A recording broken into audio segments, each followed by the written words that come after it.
কংগ্ৰেছৰ মিত্ৰ দলে লাভ কৰিছে আমি সিট হিচাপে এতিয়ালৈকে ক'তো কোৱা নাই কিন্তু এইটো যিমান আমাৰ তৃণমূল পৰ্যায়ৰ দলৰ নেতা কৰ্মীৰ যিটো ৰিপৰ্ট এইটো আমি 100% নিশ্চিত যে যোৱাবাৰতকৈ আমাৰ ভোটৰ পাৰ্চেণ্টেজ যথেষ্ট ভাল আৰু সিটৰ সংখ্যা যথেষ্ট বৃদ্ধি পাব নিৰ্দিষ্টকৈ আমি এইকাৰণেই কোৱা নাই যে আমাৰ প্ৰায়বিলাক প্ৰাৰ্থী আৰু প্ৰায়বিলাক জিলা ব্লক কংগ্ৰেছ অত্যন্ত উৎসাহী আৰু আশাবাদী হৈ আছে যদিও আমাৰ ভিতৰুৱা এটা সমীক্ষা আছে আমি কালিলৈ দিনটোলৈকে যেহেতু সবেই ধৈৰ্য ধৰিম বুলি কৈছোঁ তাৰ আগতে আমি এটা অনুমান আৰু ধাৰণাৰ ওপৰত ভিত্তি কৰি আমি কথাবিলাক মানে সভা কমিটিবিলাক যিটো আমি দেখিছিলোঁ আজি যোৰহাটতে আপোনালোকে সাক্ষী কি ধৰণে আমাৰ প্ৰাৰ্থীজনক ৰাইজে সঁহাৰি দিছিলে নতুন প্ৰজন্ম গাঁৱৰ মহিলা কৃষক শ্ৰমিক বনুৱা যি ধৰণৰ সঁহাৰি পাইছিলে সেই সঁহাৰিৰ পৰা আমি অনুমান কৰিছোঁ যে আমাৰ যথেষ্ট ভাল ফলাফল আমি দেখুৱাম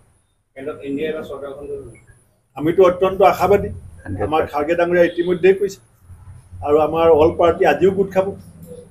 ইণ্ডিয়া এলায়েন্সৰ একদম সষ্টম হৈ আছে আৰু আমি অসমৰ পৰাও মানে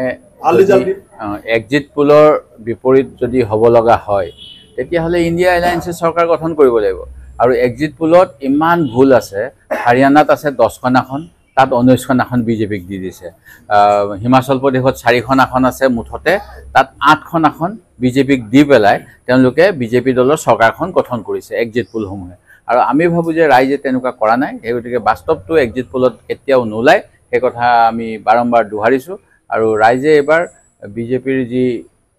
অপশাসন তাৰ বিৰুদ্ধে ভোট দিছে আৰু এয়া অকল অসমৰ ক্ষেত্ৰতে হোৱা নাই এয়া গোটেই ভাৰতৰ ক্ষেত্ৰত হৈছে ভাৰতীয় সেনা বাহিনীক যেনেকৈ দুৰ্বল কৰিলে তাৰ ফলত হাৰিয়ানা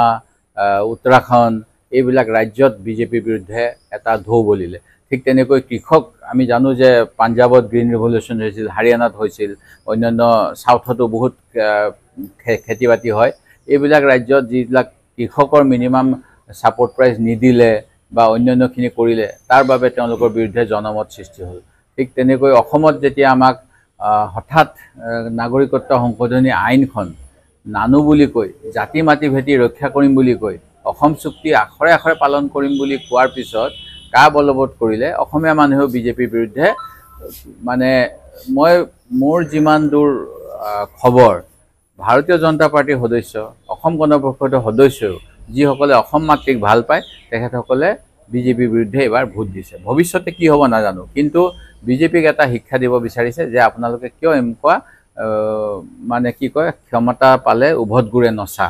এই কামটো কিয় কৰিছে এই প্ৰশ্নটো এবাৰ ভাৰতৰ জনগণে বিজেপিক সুধিব বিচাৰিছে আৰু সেই গতিকে